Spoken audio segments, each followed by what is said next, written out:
Welcome to EZGlutenFree. Today I'll be showing our friends at favediets.com how to make these delicious butter cookies. The original recipe was passed down from my grandmother to my mother, and now I've needed to make a few adjustments to make them gluten-free. With one simple 5-ingredient dough, I'm going to show you a variety of ways to shape and decorate these cookies, so it'll look like you've been baking for days.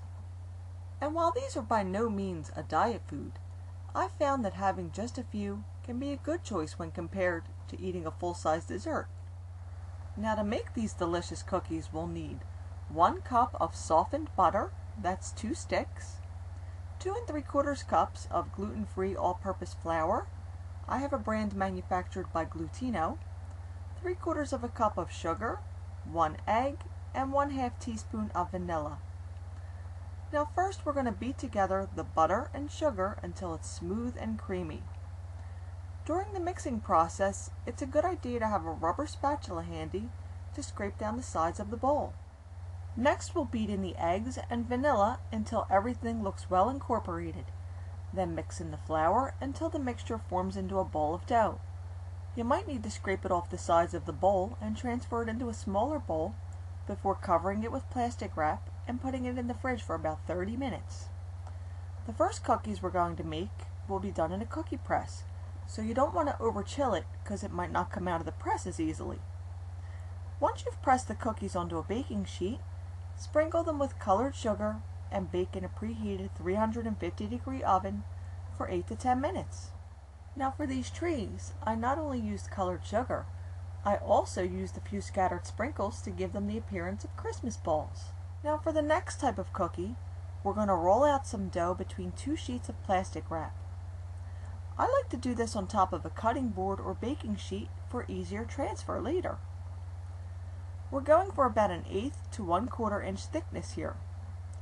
If the edges get too fringy looking as you're rolling them out, at any point you can remove the top sheet of plastic wrap, fold over the fringy edge, smooth it out with your palms, and then move on to the next edge if you want. Finish off by reapplying the top sheet of plastic before rolling it out smooth. Then transfer the plastic covered sheet of dough to the fridge for about 30 minutes to chill and firm up. Now you can remove the top sheet of plastic wrap and use your favorite cookie cutters to cut out the shapes.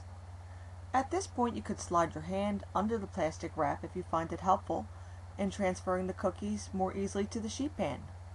Once you have them all on the sheet pan, sprinkle them with colored sugar and bake them for 8 to 12 minutes. Later, when you're finished baking all the cookies, you can fill in the details with a do-it-yourself Ziploc pastry bag and a thick glaze made with powdered sugar and a few drops of water or milk. Now after you're all done with your cut cookies, you'll likely have a bowl of scraps. Roll some of the dough scraps into balls about 3/4 inch in diameter. Then use your knuckle to depress their centers and fill them with jam and nuts. The rest of the dough can be shaped into small logs about 2 inches in length. Now these little logs, once they're baked and cooled, will be dipped into melted chocolate, then dusted with ground nuts or sprinkles. Now both these jelly cookies and the logs will bake for 12 to 14 minutes, so they can go in the oven together. But as a general rule, you can't bake different sized cookies together since they won't be done at the same time. Now I'd say this batch of cookies is done, although some still do need to dry and set before they're ready for the cookie tray. Oh, and if you're not following a gluten-free diet and want to use regular flour in this recipe, decrease the amount to 2.5 cups instead of 2 3/4.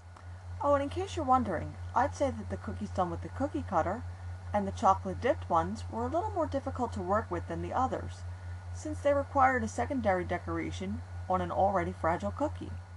But don't let that stop you from having fun and giving them all a try. And if you'd like to see this recipe in print, you could always visit my blog. And for more free, healthy recipes and tips for virtually any diet, visit my friends at favediets.com. See you again soon.